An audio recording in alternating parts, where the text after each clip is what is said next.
Bien-aimés en Christ, que Dieu vous bénisse. On va continuer nos études bibliques d'Apocalypse.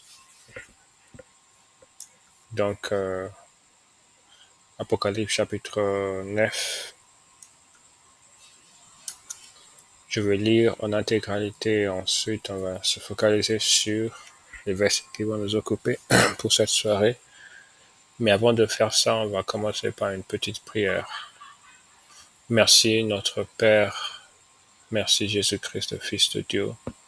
Merci Saint-Esprit, je te remercie pour cette occasion encore une fois de étudier, de partager la parole de Dieu. Je prie pour que tous les approfondissements, tous les éclaircissements, tous les discernements que nous allons faire sur ces versets nous bénissent Seigneur et nous fortifient dans la foi de Christ au nom de Jésus-Christ. Je prie pour les membres du groupe. Beaucoup d'entre eux, les membres ne participent pas. Je prie pour que tu fasses venir le plus grand nombre aujourd'hui. Je prie pour qu'aujourd'hui nous soyons en grand nombre. Je prie pour qu'il y ait une bénédiction particulière dans cette séance, afin que toute la gloire te revienne à la fin de cette séance au nom de Jésus-Christ. Amen. Apocalypse chapitre 9. Le cinquième ange sonna de la trompette et je vis une étoile qui était tombée du ciel sur la terre. La clé du puits de l'abîme lui fut donnée. Et elle ouvrit le puits de l'abîme, et il monta du puits une fumée comme la fumée d'une grande fournaise. Et le soleil et l'air furent obscurcis par la fumée du puits. De la fumée sortirent des sauterelles qui se répandirent sur la terre, et il leur fut donné un pouvoir comme le pouvoir qu'ont les scorpions de la terre. Il fut dit de ne point faire de mal à l'herbe de la terre, ni à aucune verdure, ni à aucun arbre, mais seulement aux hommes qui n'avaient pas le sceau de Dieu sur leur front.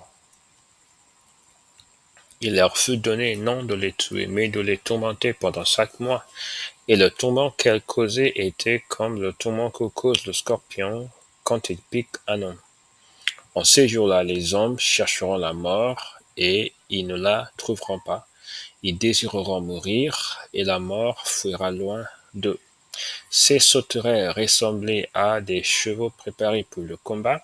Il y avait sur leur tête comme des couronnes semblables à de l'or, et leurs visages étaient comme des visages d'hommes. Elles avaient des cheveux comme des cheveux de femmes, et leurs dents étaient comme les dents de lion. Elles avaient des cuirasses comme des cuirasses de fer, et le bruit de leurs ailes était comme un bruit de char à plusieurs chevaux qui courent au combat. Elles avaient des queues semblables à des scorpions et des aiguillons, et c'est dans leur queue qu'était le pouvoir de faire du mal aux hommes pendant 5 mois. Elles avaient sur elles comme roi l'ange de l'abîme, nommé en hébreu Abaddon et en grec Apollyon. Le premier malheur est passé, voilà il vient encore 2 malheurs après cela. Le sixième ange sonna de la trompette, et j'entendis une voix venant des 4 coins de l'autel d'or qui est devant Dieu, et disant au sixième ange qui avait la trompette, délie les 4 anges qui sont liés sur le grand fleuve d'Euphrate. Et les 4 anges qui étaient prêts pour l'heure, le jour, le mois et l'année furent déliés afin qu'ils trouvent le tiers des hommes. Le nombre des cavaliers de l'armée était de 2 myriades. Des 2 myriades, j'en entendis le nombre. Et ainsi je vis les chevaux dans la vision, et ceux qui les montaient, ayant des cuirasses couleur de feu d'hyacinthe et de soufre. Les têtes des chevaux étaient comme des têtes de lions, et de leur bouche il sortait du feu, de la fumée et du soufre. Le tiers des hommes fut tué par ces 3 fléaux, par le feu, par la fumée et par le soufre qui sortait de leur bouche. Car le pouvoir des chevaux était dans leur bouche et dans leur queue. Leur queue était semblable à des serpents ayant des têtes, et c'est avec elles qu'ils faisaient du mal. Les autres hommes qui ne furent pas tués par ces fléaux ne se repentirent pas des œuvres de leurs mains, de manière à ne point adorer les démons, les idoles d'or, d'argent, d'airain, de pierre et de bois, qui ne peuvent ni voir, ni entendre, ni marcher. Et ils ne se repentirent pas de leurs meurtres, ni de leurs enchantements, ni de leurs impudicités, ni de leurs vols. Amen. Gloire à Dieu très haut. Je vais donc lire les versets d'intérêt pour l'étude de cette soirée. Apocalypse chapitre 9, versets 1 à 6.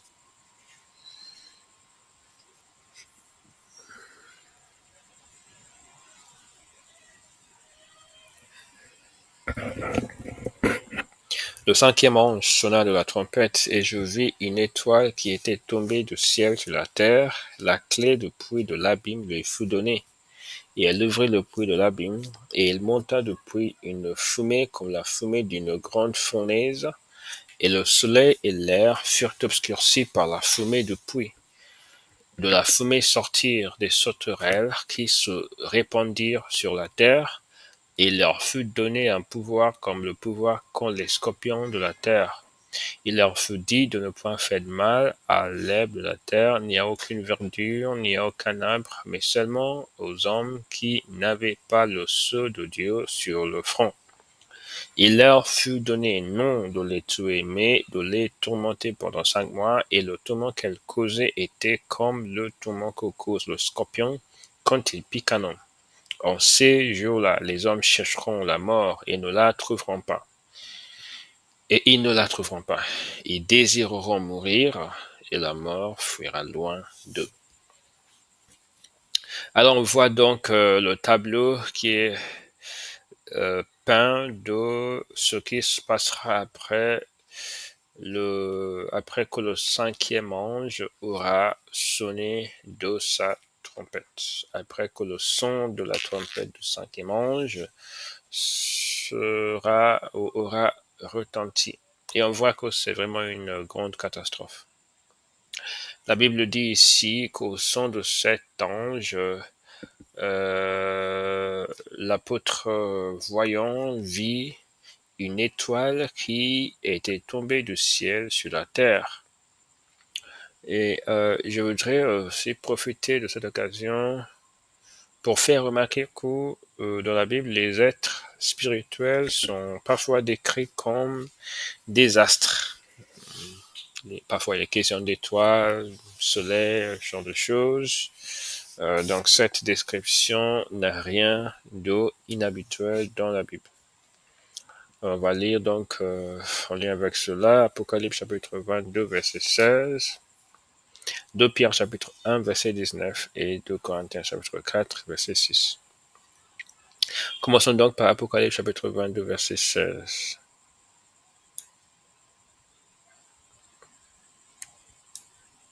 Là, il est question de notre Seigneur Jésus-Christ. Il est dit, moi, Jésus, j'ai envoyé mon ange pour vous attester ces choses dans les églises. Je suis le rejeton et la postérité de David, l'étoile brillante du matin. L'étoile brillante du matin. Donc, Jésus-Christ est décrit ici comme l'étoile brillante du matin. L'étoile brillante du matin, nous savons que les étoiles brillent de nuit, généralement. Et quand il y a une étoile qui brille le matin, ça veut dire que c'est une brillance extraordinaire qui n'a rien de naturel. Donc ça, c'est vraiment pour montrer à quel point Jésus-Christ brille, à quel point Jésus-Christ se distingue. Il est Dieu, il n'est pas un être créé, il a été... il est le créateur, c'est par lui que Dieu a tout créé, etc. Tout a été créé par lui et pour lui, et tout retourne vers lui en fin de compte. C'est vraiment devant lui que tout le monde va s'incliner, que toute langue confessera qu'il est le Seigneur. Voilà. Donc, il est l'étoile brillante du matin, donc l'étoile qui brille même le matin. Alors, lisons 2 Pierre chapitre 1, verset 19.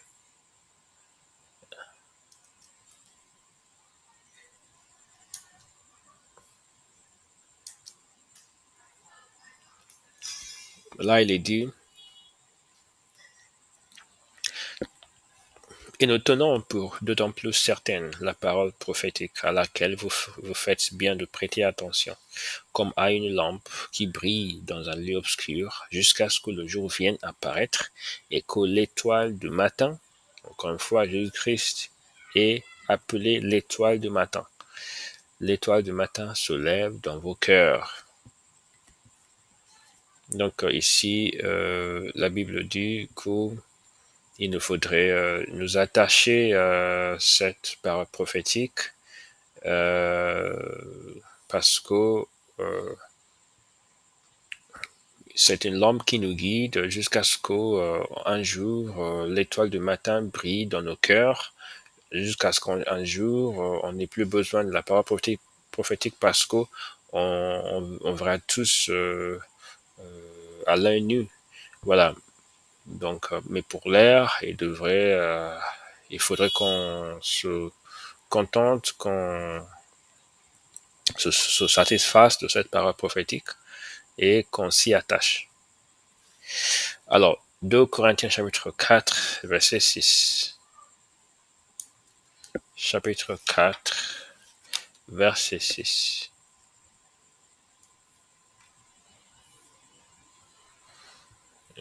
2 Corinthiens chapitre 4, verset 6. Il dit,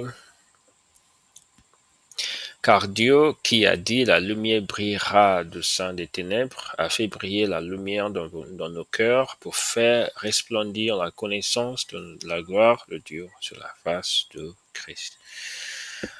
Amen. Donc tous ces versets pour dire que Jésus-Christ est l'étoile brillante du matin, auquel il nous faut donc faire attention. Et pourquoi je lis tous ces versets? Justement pour dire que ce n'est pas inhabituel, ce n'est pas anormal, ce n'est pas peu naturel dans la Bible de qualifier un être surnaturel, un être spirituel d'astre ou d'étoile, quelque chose comme ça. Quand on voit une étoile qui était tombée du ciel, ça doit vraiment nous faire penser à quelque chose ailleurs dans la Bible. Chose à laquelle on va revenir juste dans quelques instants. Mais donc, juste avant de revenir sur ça, je voudrais dire quelque chose que dans Luc chapitre 10, verset 17 à 20, il y a quelque chose qui a été rapporté qui doit nous parler sur cette question d'étoile qui était tombée. Donc, Luc chapitre 10, verset 17 à 20 nous dit, pardon, je me trompe de verset, Luc chapitre 10.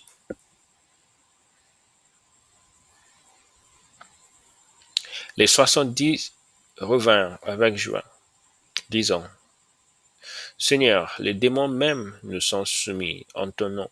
Jésus leur dit, je voyais Satan tomber du ciel comme un éclair. Voici, je vous ai donné le pouvoir de marcher sur les serpents et les scorpions et sur toute la puissance de l'ennemi, et rien ne pourra vous nuire. Cependant, ne vous réjouissez pas de ce que les esprits vous sont soumis, mais réjouissez-vous de ce que vos noms sont écrits dans les cieux.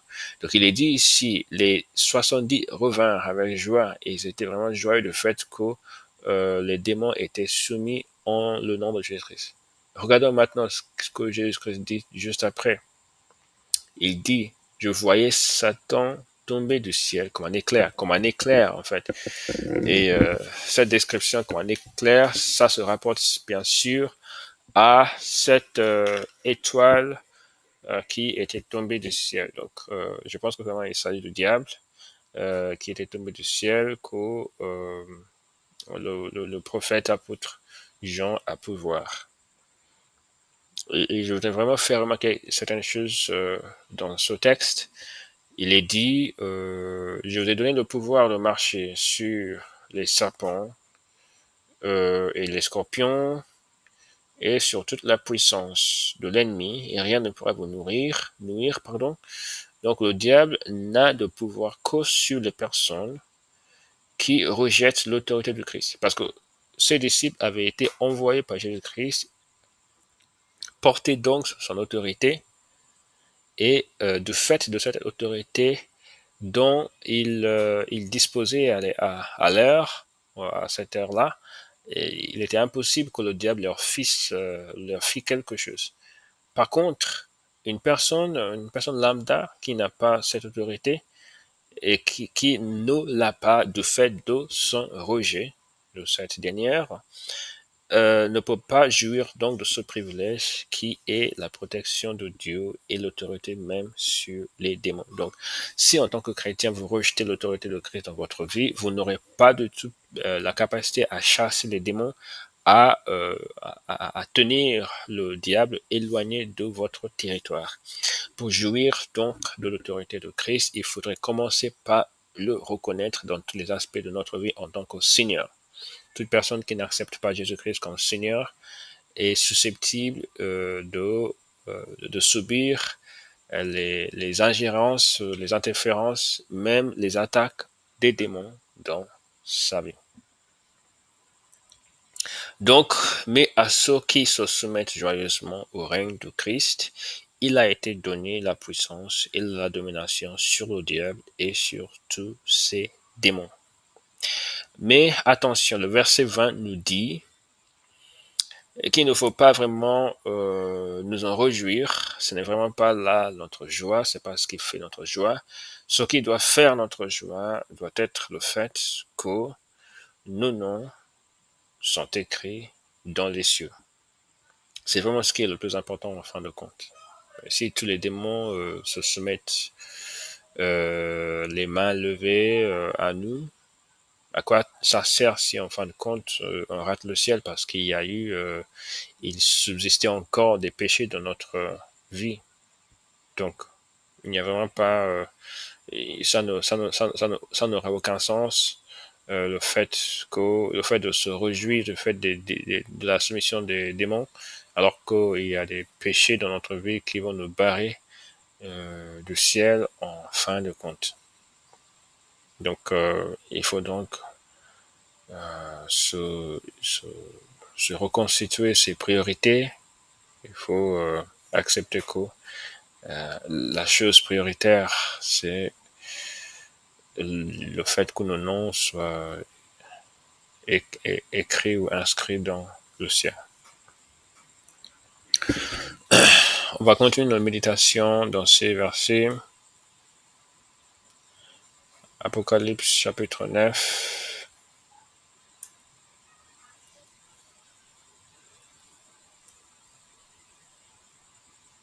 Ok. Apocalypse chapitre 9. Pardon.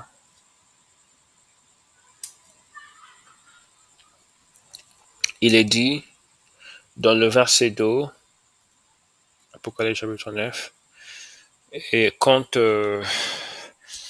donc la clé depuis de l'abîme a été donnée à cet être, donc on voit que le Dieu accorde aux agents du diable et au diable lui-même certaines limites de exercice de pouvoir. Il a été donné à ces personnes, à cet être, la capacité à ouvrir le puits de l'abîme.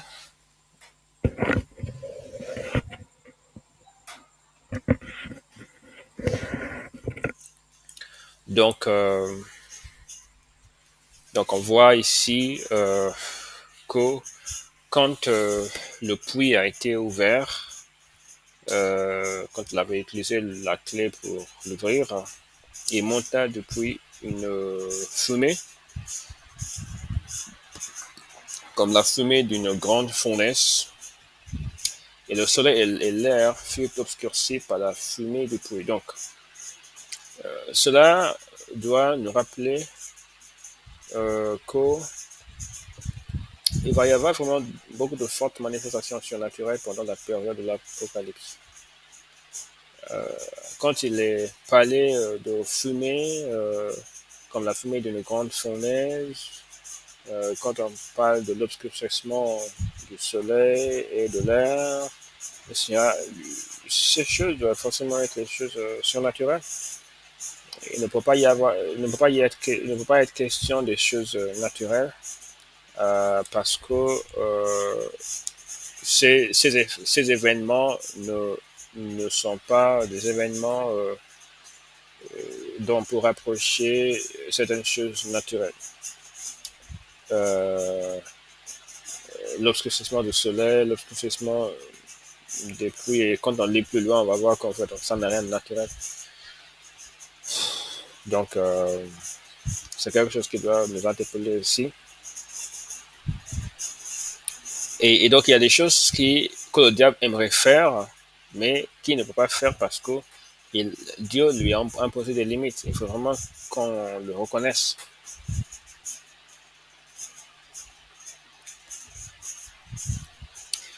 Donc, dans le verset 3, il est dit: de la fumée sortir des sauterelles qui se répandirent sur la terre, et leur fut donné un pouvoir comme le pouvoir qu'ont les scorpions de la terre. Donc, il y a des sauterelles. Ces sauterelles, il me semble que ces sauterelles sont des êtres démoniaques qui seront relâchés au cours de la période de la grande tribulation. Il va donc y avoir beaucoup d'activités démoniaques pendant la dite période. Donc, quand on analyse les événements de l'Apocalypse, contraint, on est contraint de émettre des hypothèses parce que ces choses ne sont pas tout à fait claires. La manière dont les choses vont se produire, ainsi que le caractère naturel, surnaturel, ou le mélange entre le naturel et le surnaturel, la frontière entre les deux n'est pas nettement tracée. Et, euh, et donc, on est obligé de émettre des hypothèses. Donc, je pense qu'en fait, ces êtres démoniaques sont des. Ces sauterelles sont des êtres démoniaques. Voilà. Parce que normalement, les sauterelles n'ont pas de capacité à mordre ou à piquer comme des scorpions. Donc, il leur faut donner un pouvoir comme le pouvoir qu'ont les scorpions de la terre. Et d'ailleurs, la mention faite de scorpion nous fait penser 7 au verset qu'on vient de lire dans Luc chapitre 10. Et on va y revenir. Donc, leur pouvoir, à la manière des scorpions, n'a rien pour faire craindre un chrétien à qui le Tout-Puissant a dit expressément: je vous ai donné le pouvoir sur les scorpions. Donc, on va relire ce verset parce que ce verset est vraiment pertinent sur cette question. On voit la mention faite des scorpions et je ne pense pas que ce soit anodin que Jésus-Christ lui-même a fait mention des scorpions dans Luc chapitre 10. Donc, on va relire Luc chapitre 10 maintenant à la lumière de cette mention faite des scorpions ici. Donc, il est dit, pardon, je me trompe de version encore une fois. Luc 10,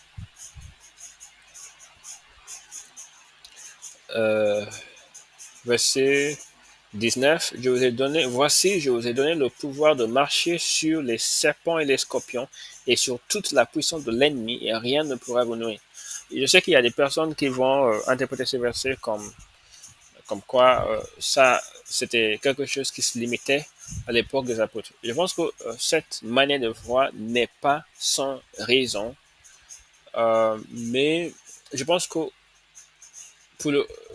en l'occurrence, puisque la mention a été faite des scorpions, il est impossible en fait que cette écriture ne trouve pas une application pour le cas de l'Apocalypse, parce qu'il y a cette mention de scorpions ici et là-bas, et de plus, dans les versets qui suivent dans la narration de l'Apocalypse, on va voir que les scorpions n'avaient pas de puissance sur les personnes ayant reçu le sceau de Dieu. Donc, il y a cette puissance de marcher sur les serpents et les scorpions, et je pense qu'on est en droit de se les appliquer, appliquer cette déclaration de Jésus-Christ, parce qu'il ne nous est pas expressément dit que cela ne s'applique pas à nous.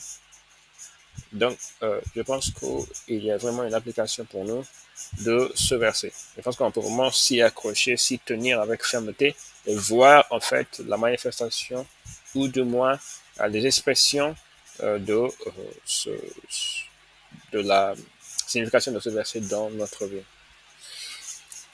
On va revenir donc à Apocalypse 9. Donc, les scorpions, c'est pour ça, c'est en fait, je pense que c'est vraiment parce que Jésus-Christ nous a protégés par cette déclaration et sa parole tient debout toujours. C'est pour cette raison que les scorpions n'auront pas de puissance sur les élus de Dieu. Voilà donc pourquoi ces scorpions, ne pourront, euh, ne pourront rien contre toute personne ayant reçu le sceau de Dieu sur leur front. On va maintenant examiner quelques autres instances dans la Bible où Dieu a protégé son peuple lors des jugements particuliers. Parce qu'on voit la protection de Dieu. Il est dit, il leur fut donné non de les tuer, mais de les tourmenter pendant 5 mois. Pardon. Ok, je vais commencer par le verset 4. Il leur fut dit de ne faire point de mal à l'herbe de la terre, ni à aucune verdure, ni à aucun arbre, mais seulement aux hommes qui n'avaient pas le sceau de Dieu sur le front. Il leur fut donné non de les tuer, mais de les tourmenter pendant 5 mois. Et le tourment qu'elle causait était le tourment que cause le scorpion quand il pique un homme. Donc, on leur a donné une charge claire de ne pas tourmenter les personnes qui avaient le sceau de Dieu sur leur front. C'était exprès. Donc, on va voir maintenant d'autres instances où Dieu a protégé son peuple lors de certains jugements particuliers. On va lire en Exode chapitre 9, versets 22 à 26 d'abord. Exode chapitre 9, versets 22 à 26. L'Éternel dit à Moïse, étends ta main vers le ciel et qu'il tombe de la grêle dans tout le pays d'Égypte, sur les hommes, sur les animaux et sur les zèbres des champs dans le pays d'Égypte. Moïse étendit sa verge vers le ciel, l'Éternel envoya des tonnerres et de la grêle, et le feu se promenait sur la terre. L'Éternel fit pleuvoir de la grêle sur le pays d'Égypte. Il tomba de la grêle, et le feu se mêlait avec la grêle, et elle était tellement forte qu'il n'y en avait point eu de semblable dans tout le pays d'Égypte depuis qu'il existe comme nation. La grêle frappa dans tout le pays d'Égypte, tout ce qui était dans les champs, depuis les hommes jusqu'aux animaux. La grêle frappa aussi tous les herbes des champs et brisa tous les arbres des champs. Sauf seulement dans le pays de Gozan, où étaient les enfants d'Israël, qui n'eut point de grêle.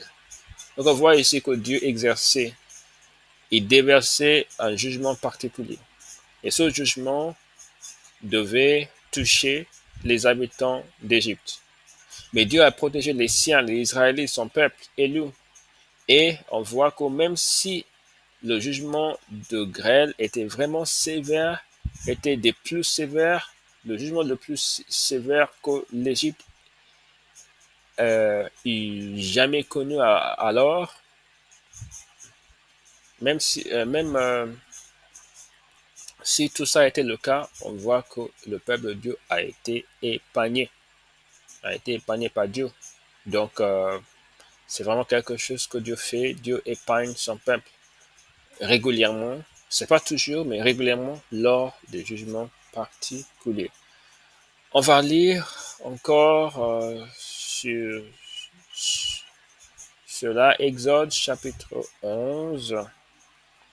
On va lire plusieurs versets, mais on commence par 4 à 7.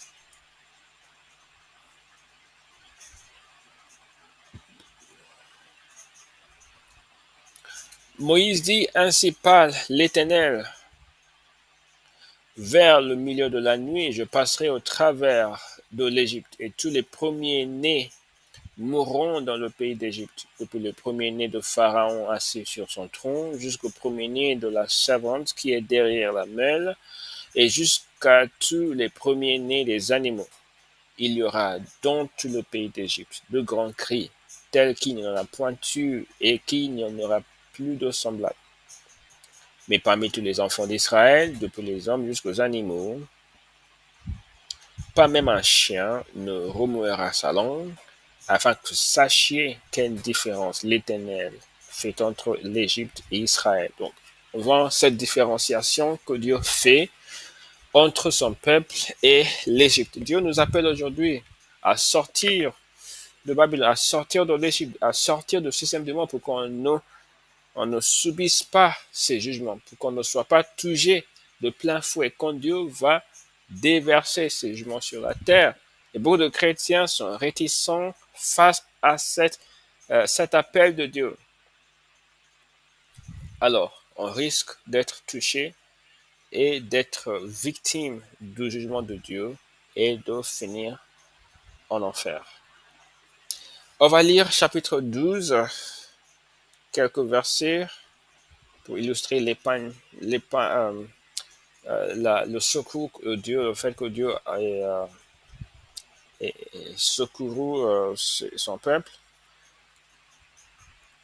le sauvetage de Dieu de son peuple en Égypte, lors de ce jugement particulier. Donc, verset 19, Exode chapitre 2, verset 19 à 23 et 28 à 30. Pendant 7 jours, il ne se trouvera point de levain dans vos maisons, car toute personne qui mangera du pain levé sera retranchée de l'assemblée d'Israël, que ce soit un étranger ou un indigène. Vous ne mangerez point de pain levé dans toutes vos demeures, vous mangerez des pains sans levain. Moïse appela tous les anciens d'Israël et leur dit, allez prendre du bétail pour vos familles et immoler la Pâque. Vous prendrez ensuite un bouquet d'hysope, vous le tremperez dans le sang qui sera dans le bassin, et vous toucherez le linteau et les 2 poteaux de la porte afin avec le sang qui sera dans le bassin. Nul de vous ne sortira de sa maison jusqu'au matin. Quand l'Éternel passera pour frapper l'Égypte et verra le sang sur le linteau et sur les 2 poteaux, l'Éternel passera par-dessus la porte et il ne permettra pas aux destructeurs d'entrer dans vos maisons pour frapper. Versets 28 à 30. Donc on voit clairement ce que Dieu fait. Et les enfants d'Israël s'en allèrent et firent ce que l'Éternel avait ordonné à Moïse et à Aaron, et ils firent ainsi. Au milieu de la nuit, l'Éternel frappa tous les premiers-nés dans le pays d'Égypte, depuis le premier-né de Pharaon assis sur son trône, jusqu'au premier-né du captif dans sa prison, et jusqu'à tous les premiers-nés des animaux. Pharaon se leva de nuit, lui et tous ses serviteurs, et tous les Égyptiens, et il y eut des grands cris en Égypte, car il n'y avait point de maison où il n'y eût un mort. Donc Dieu avait ordonné que les animaux soient immolés et qu'on mit le sang de l'agneau sur les 2 poteaux et sur le linteau, sur le lintel plutôt, le linteau, pardon.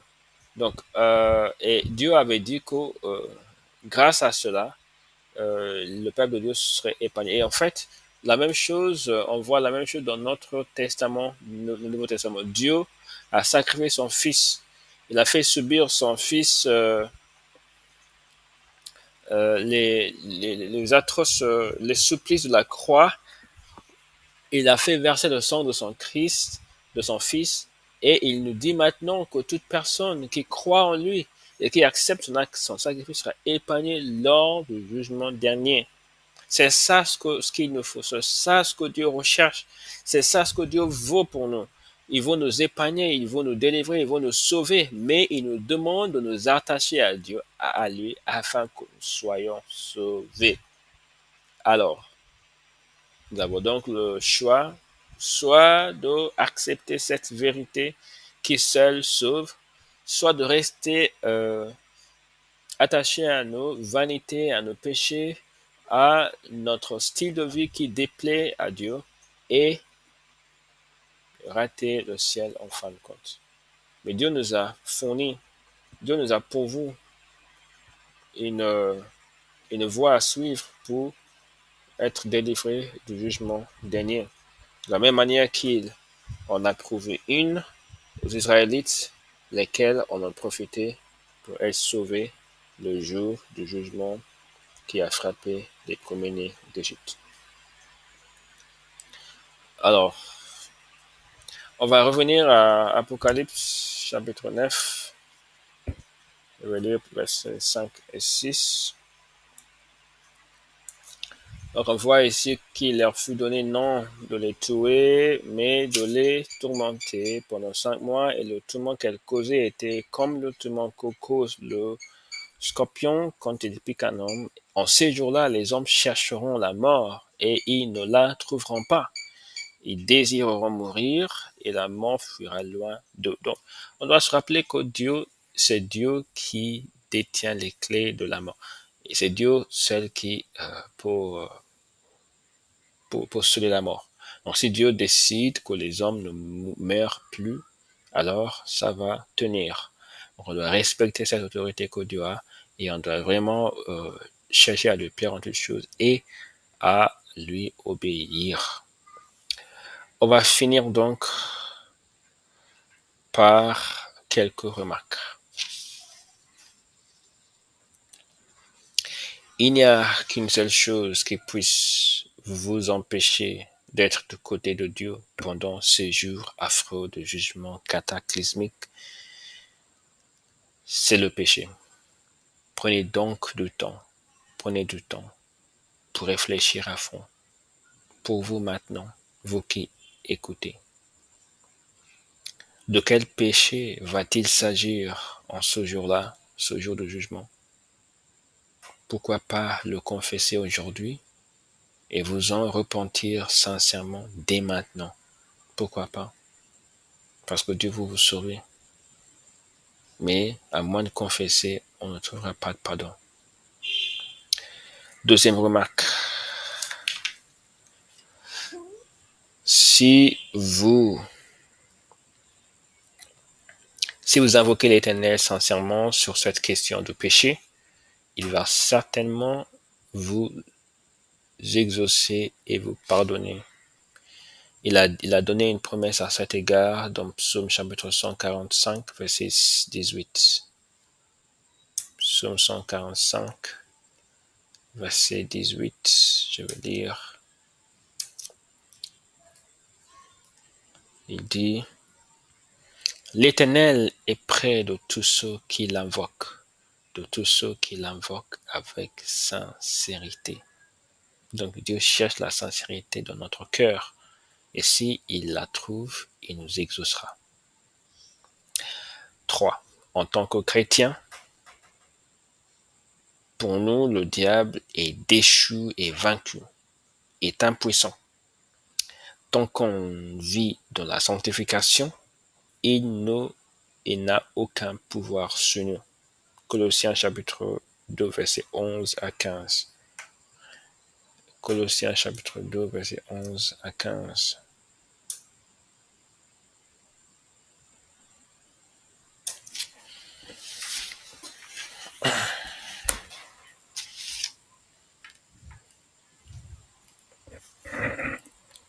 C'est en lui que vous avez été circoncis d'une circoncision que la main n'a pas faite, mais de la circoncision de Christ qui consiste dans le dépouillement du corps de la chair, ayant été ensevelis par lui avec le baptême,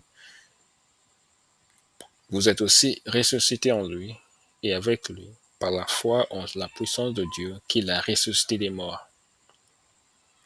Vous qui étiez morts par vos offenses et par l'incirconcision de votre chair, il vous a rendu à la vie avec lui en nous faisant grâce pour toutes nos offenses. Il a effacé l'acte dont les ordonnances nous condamnaient et qui subsistait contre nous. Il l'a détruit en le clouant à la croix. Il a dépouillé les dominations et les autorités. Il les a livrées publiquement au spectacle en triomphant d'elles par la croix. Amen. Donc il est dit que nous avons reçu une circoncision qui n'a pas été faite ou opérée par la main d'homme, qui consiste dans le dépouillement du corps de la chair. Donc quand on se dépouille des œuvres de la chair, ayant été ensevelis avec lui par le baptême, et ayant été ressuscités avec lui par la puissance de Dieu,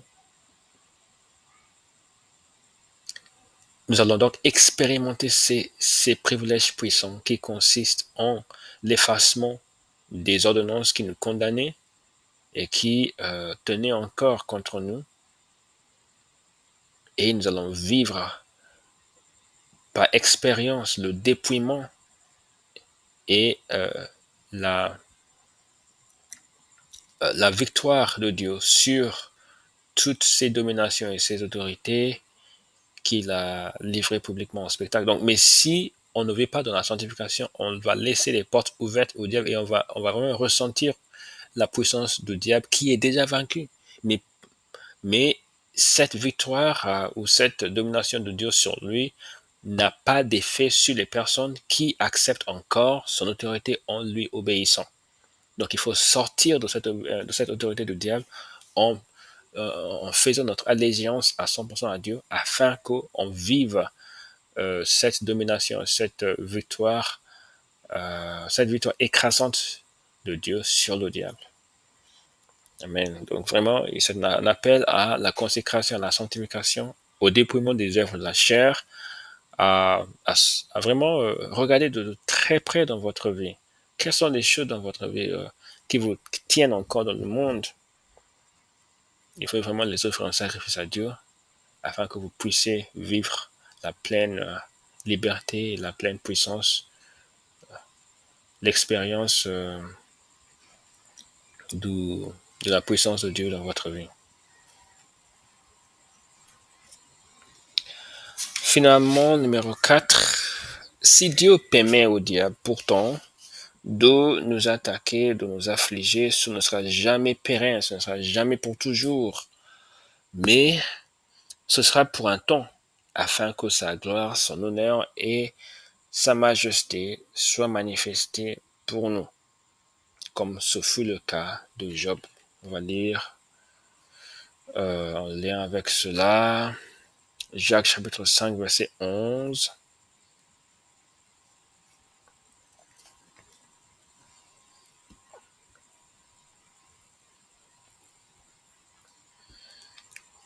Voici, nous disons bienheureux ceux qui souffrent patiemment.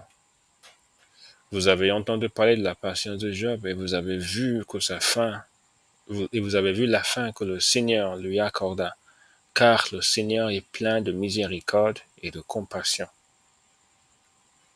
Amen.